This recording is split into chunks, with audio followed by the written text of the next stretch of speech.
Commençons donc par la situation à Gaza. Emmanuel Macron a réagi dans un communiqué de presse au plan israélien présenté hier par Benyamin Netanyahou.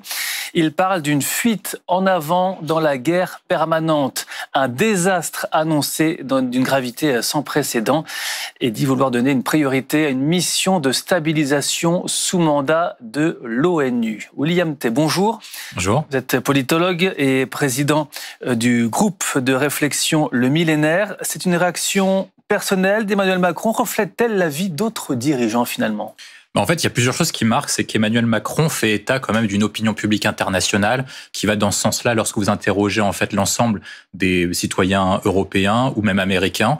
La vision qu'ont sur l'image de Netanyahou est plutôt négative. C'est-à-dire que lorsque vous interrogez tout le monde, Netanyahou récolte moins d'opinions favorables que d'opinions négatives. Il n'y a que 2 pays auxquels c'est le cas, c'est le Kenya et c'est le Nigeria. Donc, c'est-à-dire dans les autres pays, il a quand même une image négative. L'autre question qui est posée également à l'ensemble des citoyens, c'est est-ce que l'action d'Israël et de Netanyahou à Gaza est populaire ou pas ? Et même aux États-Unis, qui est considéré comme le grand allié d'Israël, il y a 65% de l'opinion publique américaine qui est contre l'action de Netanyahou. Il n'y a que les électeurs républicains, donc ceux de Donald Trump, qui sont plutôt favorables. Donc, c'est-à-dire qu'Emmanuel Macron, lorsqu'il parle de ça, il fait état d'une opinion publique occidentale qui a varié, qui est désormais contre Netanyahou, alors qu'après le 7 octobre, il était davantage en soutien au gouvernement israélien. Maintenant, ça s'est retourné en raison des différentes actions et en fait du plan de conquête annoncé par Benjamin Netanyahou, qui est réputé quand même très défavorable, et surtout son manque d'efficacité pour récupérer les otages. Pourquoi réagit-il, lui, là, maintenant, au lendemain, et pas une déclaration plus commune, peut-être d'autres dirigeants ensemble? Il part tout seul, on va dire? En fait, là, je pense qu'Emmanuel Macron a acté que sur le dossier palestinien,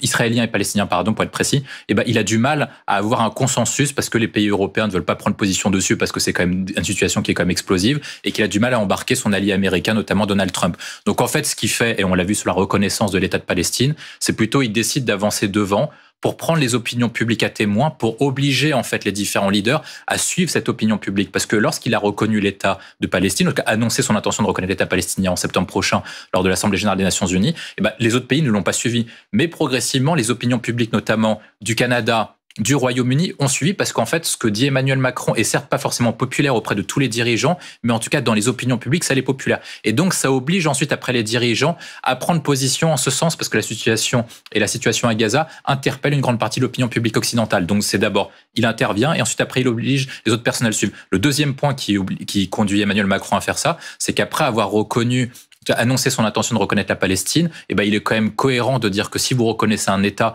vous sauvegardez, ou en tout cas vous reconnaissez son intégrité territoriale. Or, la bande de Gaza, dans les différents accords qui ont été passés, soit à Oslo, soit dans les résolutions des Nations Unies, fait partie du territoire palestinien, si par cas on peut parler du territoire palestinien, et donc il est normal qu'ils défendent l'intégrité du territoire palestinien. Et je pense qu'il y a un troisième paramètre aussi qui interpelle Emmanuel Macron, c'est que est-ce que l'action de Benjamin Netanyahou n'est pas la même que celle de George W. Bush au début des années 2000, ça veut dire que, comme George W. Bush, il est obligé de réagir à la menace qui traverse son pays.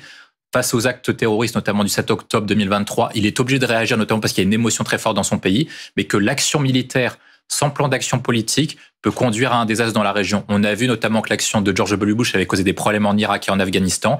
Et la question qui est posée par Emmanuel Macron, je pense à juste titre, c'est est-ce que l'action de Netanyahou est certes pas efficace à court terme, mais le manque de vision politique ne va pas conduire la bande de Gaza à adopter des positions très occidentales et très anti-israéliennes dans les 10, 20, 30 prochaines années à venir. Vous évoquez les autres pays, la reconnaissance de l'État palestinien. L'Australie a annoncé le faire aussi en septembre lors du sommet de l'ONU. Est-ce que c'est justement cette réaction d'Emmanuel Macron pour inciter aussi des pays qui ne se sont pas forcément beaucoup prononcés à monter aussi au front? Oui, parce qu'en fait, il y a 2 choses. La première, c'est que la situation de Gaza convainc quand même une grande partie de l'opinion publique dite occidentale. C'est là où on a le plus de sondages d'enquête d'opinion.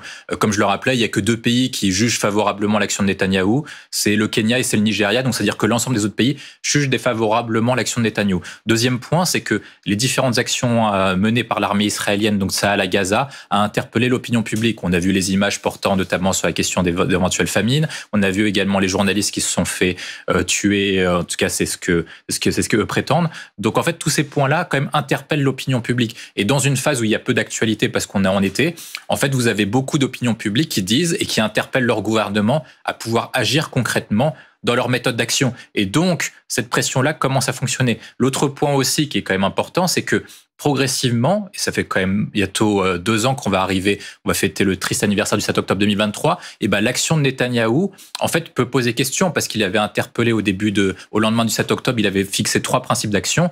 1, c'était de protéger Israël. 2, c'était éradiquer le Hamas. Et 3, c'était libérer les otages. Or, s'il a éradiqué une partie des cadres du Hamas et qui protège plus ou moins Israël, parce qu'actuellement, Israël n'est pas menacé d'un point de vue terrestre, et ben, par contre, la libération des otages pose question à la fois en externe et également en interne du territoire israélien. Et c'est là où il subit la plus grande pression à la fois de ses alliés et de l'opinion publique. Nous avons compris que le calendrier n'est pas un hasard, non plus, n'a pas été choisi par hasard. Merci beaucoup, William Tay, d'être venu nous expliquer tout ça.